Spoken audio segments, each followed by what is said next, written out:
Tanong ni Kayusful Lorela Pedrano, akala daw niya fake engagement ang tawag sa pag-react, pag-comment na hindi muna tinatapos ang video. Kasi yung iba, hindi naman naaayon ang comment dahil nga hindi tinapos ang video. May algorithm tayo na tinatawag Kayusful. Sa totoo lang, hindi ako isang eksperto. Pero pinag-aaralan ko din ang mga nangyayari sa performance ng aking account.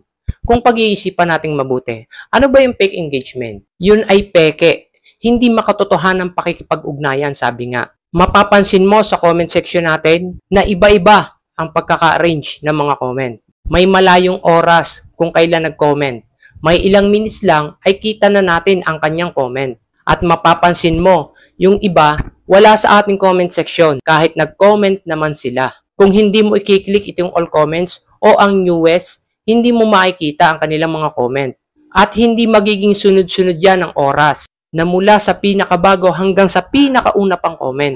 Yung ibang content creator nagsasabi, ang dami ko ng comment dyan, hindi naman yan namamansin. Ang tanong, mga Kayusful, ang comment ba niya ay isa sa mga isinasuggest? May mga comment na hindi naaayon sa content. Yun yung irrelevant na tinatawag. Yan yung sinasabi nila na fake engagement.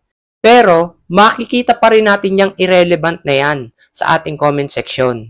Yun nga lang, mas malaki ang posibilidad na hindi ang comment nilang mga hindi naaayon ang isuggest sa atin. Ang relevant ang mas isinasuggest. Makakatulong sa ating mga content creator ang naaayon ang nagawang comment ng isang viewer. Dahil ang comment na naaayon ay inilalagay sa relevant na tinatawag at mas posibilidad na mas mapansin yun ng nag-upload. Kaya kung isa ka sa comment ng irrelevant o hindi naaayon, hindi naman nawawala ang comment mo.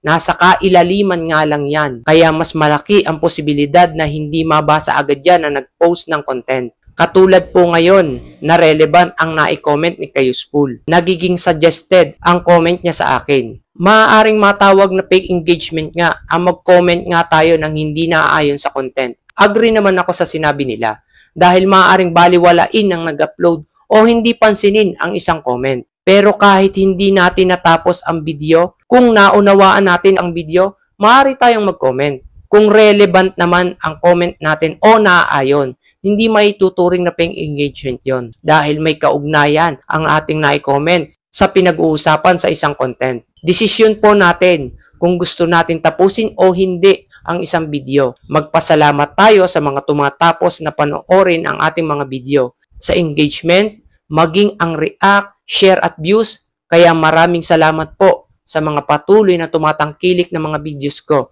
Tapusin nyo man o hindi ang aking video, walang problema yon Kayusful. Mahalaga, may makuha kayong kaunting karagdagang kaalaman para magawa ninyo ng maayos ang maging isang content creator.